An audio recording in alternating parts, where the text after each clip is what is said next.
Books in the air. Thank you for joining us in our parlor. We are here today at the lovely Rocket Republic. Yes, or the moon. Definitely the moon. And we have, for your pleasure today, we have Space Jam.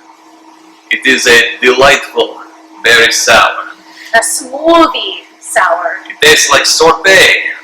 It's amazing. It is amazing.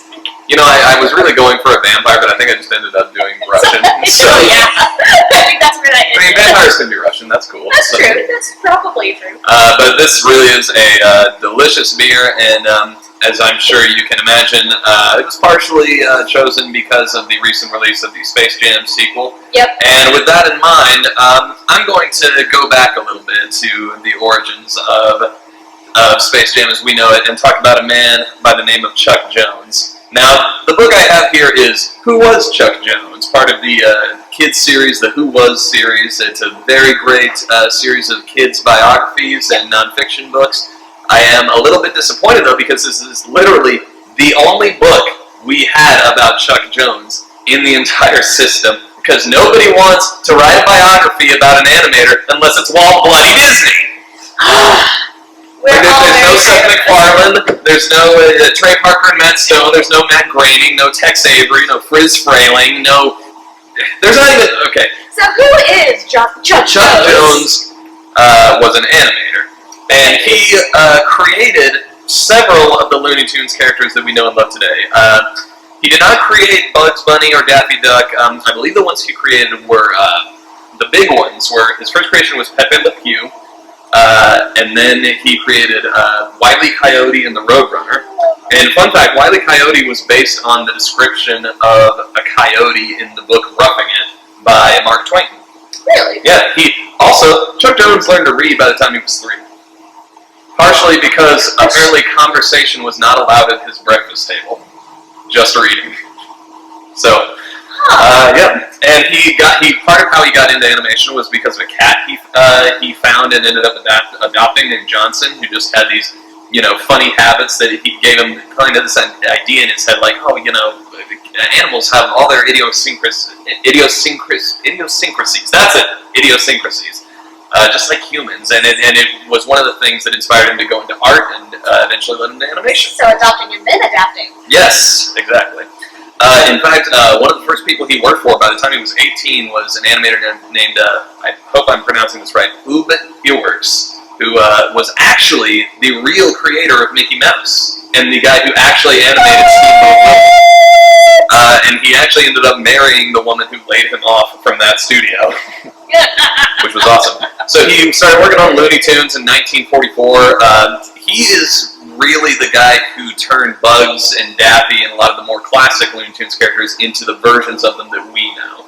Like, like kind of how different characters change with their directors. He was like that with him. So I have tremendous respect for this guy. I've always loved animation, and he was a hero of mine for a very long time. And I hope that we learn to give him more of the respect he deserves. Yeah. Go suggest more animator biographies. Yes. So, Space Jam. The obvious thing that jumped out to me, of course, was the movie, but like you said, we kind of have limited picks for that specifically. Right. So I got a Jams and Jellies book. Oh, lovely. Because if anyone is like me and has 30 pounds of peaches at home and doesn't really know what to do with them yet, sometimes you need a Jams and Jellies book. Yeah, 30 pounds of peaches? Yeah. Well, as of this filming. Okay. So, Jams and Jellies in Less Than 30 Minutes by Pamela Bennett. I like that she puts a time limit on it, because sometimes you think, okay, canning something, that takes a long time, when really it takes just a small set of skills in a small set of time. Mm-hmm. So yeah, my jam book. Yeah, lovely. I could go for a nice jam. If you make peach jam, please bring me some. I will love totally bring you peach jam. Alright, thank you. So, Space Jam. I'm gonna confess something, I haven't actually seen the movie, or at least not in a very, very long time. I don't remember much of it. Were you even alive in the 90s? Barely. I was born in 93. So, but, I don't remember if it takes place in space or not, but it made me think of space. So, what we have right here is a manga called Bodacious Space Pirates, and I could not let that title pass me by. So it's about our main character is a high schooler, like most manga are, and she is a part-time space pirate captain. Of course. I actually love the concept because, like, in this universe, it was like 100 years ago there was a war, and this planet forged an alliance with space pirates to help their military. But since that's passed by, piracy is now basically a Vegas show. Like, it's a spectacle. If people's ships get boarded by pirates, they're like, oh, wow, give us all your valuables. Oh, yes, of course. I'm so happy to be a part of this. So it's a really funny read.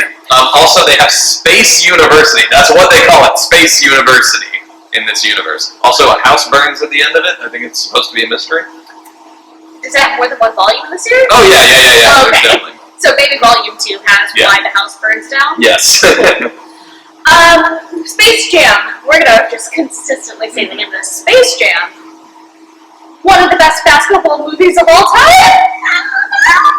Either way, that one I think had Jordan in it. But I found the first one did. The upcoming one doesn't matter.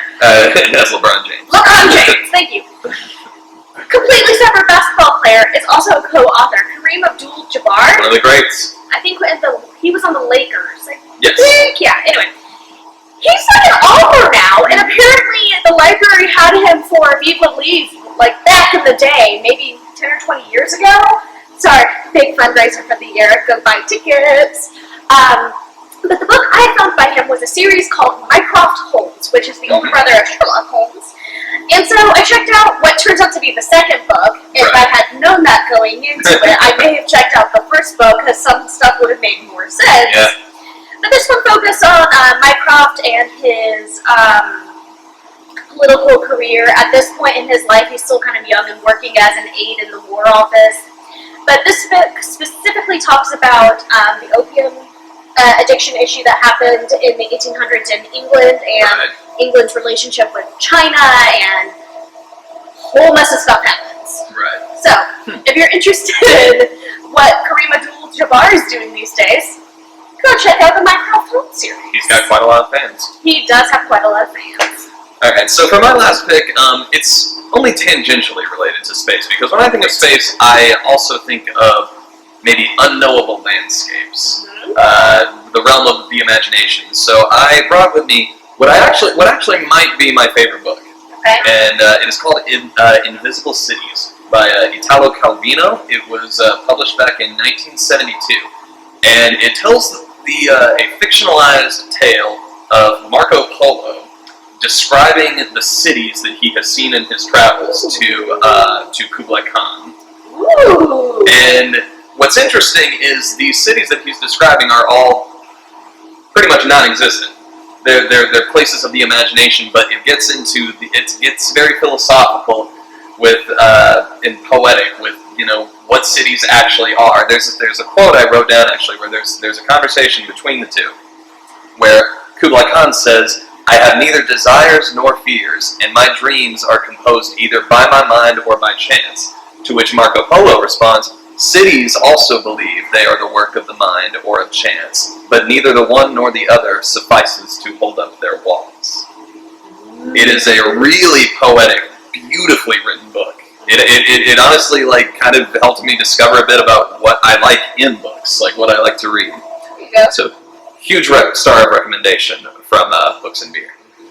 My last book, again, has absolutely nothing to do with anything other than the cover reminded me of the color of the beer. And now that I'm really looking at the beer again, I'm like, okay, I was off a little bit with my memory of what the color was. And just adjust the sliders a little bit. Yeah, it'll be fine. Either way, this was a book I came across on Hoopla in the bonus borrows section of Hoopla. In August, we have bonus borrows. You can check out an unlimited set number of books for unlimited time. And it doesn't affect your 5 checkouts. Anyway, A Whole New World by Liz Braswell was one of those. It's part of the Disney Twisted Tales series. Oh, those, okay. Yeah. I always like a good riff on a fairy tale. This one was a little too, sticks a little to the animated movie in a campy way. Like, it regurgitates a lot of the same lines until it doesn't. But it does a better description of than simply just like a picture book. Right. Basically, what happens, everything in the animated movie is the same up until Aladdin gets stuck in the Cave of Wonders, Okay. and Jafar gets away with the lamp. Oh. So what happens is Aladdin has to bust out of the Cave of Wonders somehow. Jasmine is still kind of almost forced into a marriage with Jafar. The Sultan is dethroned. Mm-hmm. Jafar still becomes like the big sorcerer of the world. Yeah. And then all of a sudden Jasmine and Aladdin have to figure out a way to start a revolution and rebellion in Agrabah when Jafar is making this most poor of Agrabah richer and wealthier people. So it's having to figure out a way to create an uprising when the discontent is slowly going down. Now I'm just imagining Robin Williams going like, "Viva la resistance!" Viva la resistance! It is described as a blue genie, so that adds entertainment. Right. Anyway, those are our books for this time around. If you need to jelly or jam a lot of peaches, or go find out about some interesting cities that you never knew existed, in the mind, go check out these picks. Of course, come back to Rocket Republic and try the Space Jam. And if you haven't already, go like and subscribe to the YouTube page for the library. And we'll see you next time.